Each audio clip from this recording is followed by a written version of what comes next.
Hello students, कैसे हैं आप सब। उम्मीद करते हैं आप सब बहुत अच्छे होंगे। और आपको जैसा कि पता है कि हम इस समय बोर्ड एग्जाम की एक्सरसाइज की चर्चा कर रहे हैं। 2025 की चर्चा हम कर चुके हैं ट्रांसफॉर्मेशन की। आज हम 2024 की चर्चा करेंगे कि 24 में कौन कौन से क्वेश्चंस आए हैं।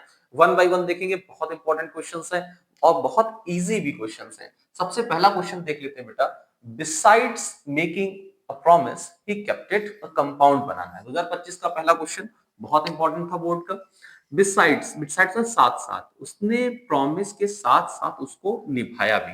कंपाउंड में आपको याद होगा हमने नॉट ओनली और बट ऑल्सो का यूज सीखा था। बट ऑल्सो का यूज सीखा था, है ना।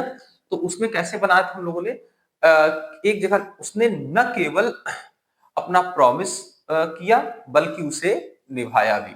तो सबसे पहले इसको सब्जेक्ट को ले आते हैं। किसने निभाया था? यू ने। यू, उसके बाद नॉट ओनली लगा देंगे। Not only. अब देखिए मे की कौन सी फॉर्म लगेगी? जो यहां मेन सेंटेंस दे रखा है केप्ट, सेकंड फॉर्म। तो मे की सेकंड फॉर्म क्या हो जाएगी? मेड। हाँ, यहाँ पे ध्यान रखिएगा बच्चों, आप कौन सा फॉर्म लगाएंगे पहले सेंटेंस में, उसको याद रखिएगा। जो आपका प्रिंसिपल क्लॉज है उसमें देखिए कि कौन सी फॉर्म लगी है। जो फॉर्म उसमें लगी है बेटा वही आपको यहां बनानी पड़ेगी। You not only made a promise but also kept it. सही है बेटा, बहुत इजीली बन गया। You not only made a promise but also kept it. अगला देखिए, did you not write a letter. Passive बनाना है। क्या नहीं लिखा था बेटा? पैसिव बनाना है, लेटर नहीं लिखा था, ठीक है ना। अब लेटर अकेला है तो डिड की जगह क्या आ जाएगा? वॉज आ जाएगा, क्योंकि आपको पता है पास्ट इंडेफिनिट में हम वॉज या वर का यूज करते हैं। क्योंकि लेटर अकेला है तो was a letter not, write की third form written by. You का ऑब्जेक्ट बेटा यू ही रहेगा, है ना। बहुत आसानी से बन गया। Was a letter not written by you. इसको ऐसे बना सकते हैं, wasn't a letter written by you. क्या आपके द्वारा एक लेटर नहीं लिखा गया था? ऐसे भी बना सकते हैं, वॉजंट का भी यूज कर सकते हैं। आगे देखिए, पैसिव वॉइस ही अगला भी बनाना है। She is writing a letter to her father. वो क्या कर रही है? अपने पिताजी को एक लेटर लिख रही है। कभी भी आपको आईएनजी फॉर्म दिख जाए अर्थात कंटीन्यूअस दिख जाए, उसमें याद रखिएगा बीइंग का यूज होता है। कभी भी कंफ्यूज मत होइएगा कि बच्चे क्या करते हैं, इसी को ही आईएनजी फॉर्म में रखते हैं। ऐसा नहीं करिएगा। देखिए क्या लिखा था बेटा? लेटर लिखा था। जल्दी से लेटर को आगे ले आए। A letter is being. हाँ, आईएनजी फॉर्म में हमेशा हम बीइंग का यूज करते हैं। A letter is being. अब राइट की थर्ड फॉर्म रिटन हो जाएगी। और लेटर इज बीइंग रिटन, किसको लिखा जा रहा है बेटा? To her father. किसके द्वारा लिखा जा रहा है?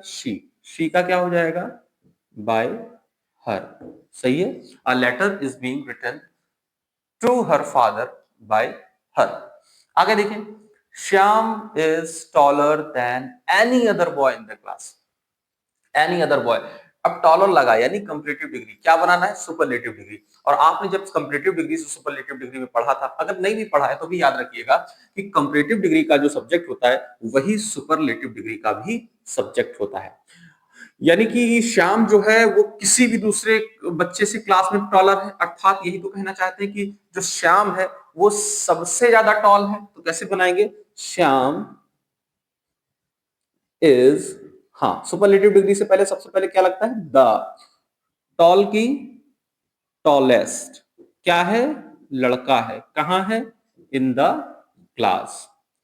बहुत आसानी के साथ बेटा सुपरलेटिव डिग्री बन गया। Shyam is the tallest boy in the class. यही तो कहना चाहते हैं कि श्याम सबसे लंबा लड़का है। आगे देखते हैं, kabaddi is one of the, याद रखिएगा यहां पे लिखा है one of the most popular game in India. सबसे ज्यादा पॉपुलर गेम्स जो भारत में होते हैं उसमें कबड्डी है। कबड्डी सबसे ज्यादा पॉपुलर गेम में से एक है। में से एक अगर होता है तो पॉजिटिव डिग्री बनाने में हम वन ऑफ द का यूज करते हैं। किसका यूज करते हैं? वन ऑफ द का। यानी one of positive degree very few. Positive degree में हम वेरी फ्यू का यूज करते हैं। वेरी फ्यू क्या? Games in India. बहुत कम ऐसे गेम्स हैं। कहां है? इंडिया में। ऐसे तो बनाएंगे। आर, वेरी फ्यू के साथ प्लूरल वर्ब लगती है। हाँ, very few games in India are as, अब पॉजिटिव डिग्री क्या लगाएंगे, एज पॉपुलर एज किसके तरह, कबड्डी। सही है। हाँ, कभी मत भूलिएगा, बहुत आसान सा था कि very few games in India, बहुत कम गेम्स ऐसे हैं भारत में, उसके बाद पॉजिटिव डिग्री लगा दीजिए, उतने पॉपुलर जितना कि कबड्डी। सही है। अगला देखिए, this is a lame excuse, क्या बनाना है हमको, एक्सक्लेमेटरी बनाना है। ये तो एक झूठा बहाना है, तो ऐसे बोल देंगे ना, what a lame excuse this is. What से शुरू करते हैं इसमें हम, व्हाट अ लेम एक्सक्यूज, ये तो बहुत आसान था, what a lame excuse this is, this is, और अंत में एक्सक्लेमेशन मार्क जरूर लगाइएगा, भूलिएगा नहीं वरना नंबर कट सकते हैं। ठीक है। अगला देखिए, Kolkata is the biggest city in India. फिर से देखिए यहाँ पे, बिगेस्ट, बिगेस्ट सबसे बड़ी शहर है कहाँ, भारत में। अर्थात हम ऐसा ही कहेंगे कि कोई दूसरा शहर उतना बड़ा नहीं है जितना कि कोलकाता।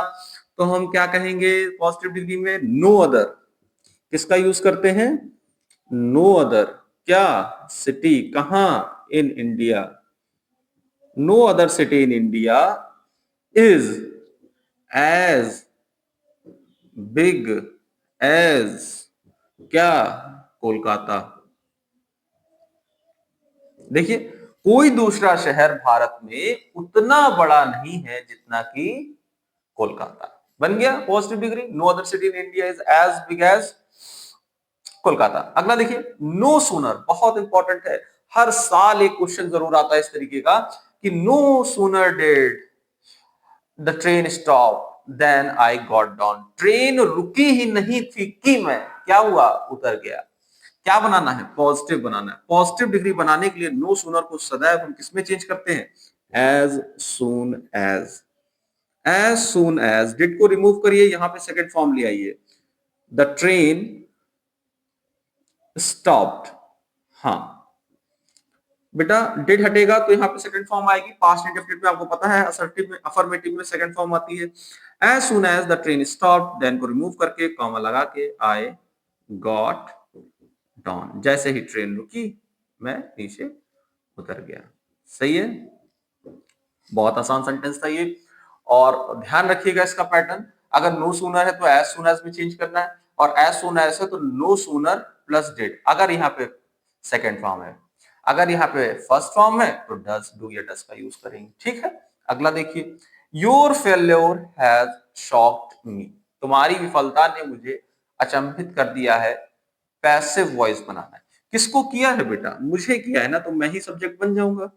आई हैव बीन, आई हैव को हैज बीन में चेंज करते हैं, आई के साथ हैव लगता है।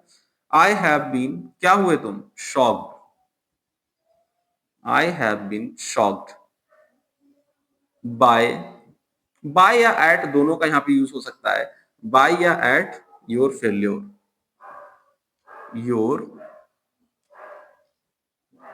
फेल्योर। सही है बेटा। हाँ, अगला देखिए, dear glory can never fade, उनकी जो ग्लोरी है वो कभी फेड नहीं होगी। इंट्रोगेटिव बनाना है।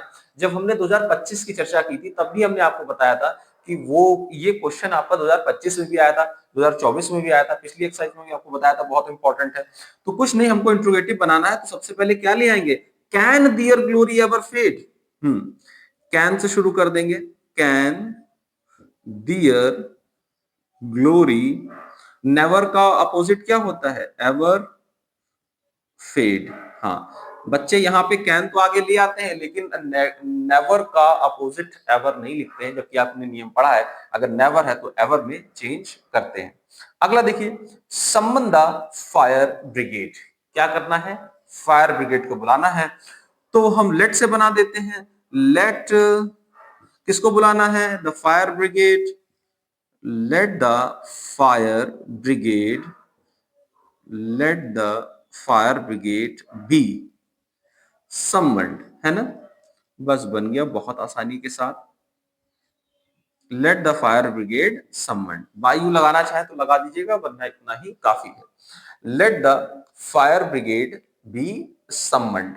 अगला देखिए, none but the brave deserve the fair. Affirmative बनाना है, कोई और नहीं डिजर्व करता है फेयर, कौन? ब्रेव करते हैं। अंतिम सेंटेंस आपके लिए हमेशा की तरह आप इसको बनाएंगे और कमेंट सेक्शन में पोस्ट करेंगे। जरूर पोस्ट करिएगा, देखिए कितने बच्चों का सही आता है। अगर यहाँ सही आया तो निश्चित तौर पर बोर्ड एग्जाम में भी सही हो जाएगा। आई होप आज की एक्सरसाइज आपको समझ में आई होगी, कॉन्सेप्ट क्लियर हुए होंगे। अगर आज की एक्सरसाइज आपको समझ में आई है तो दोस्तों के साथ जरूर शेयर करें, जिससे उनको भी बोर्ड एग्जाम में ट्रांसफॉर्मेशन करने में बहुत आसानी हो। और आज के वीडियो में इतना ही। शुक्रिया।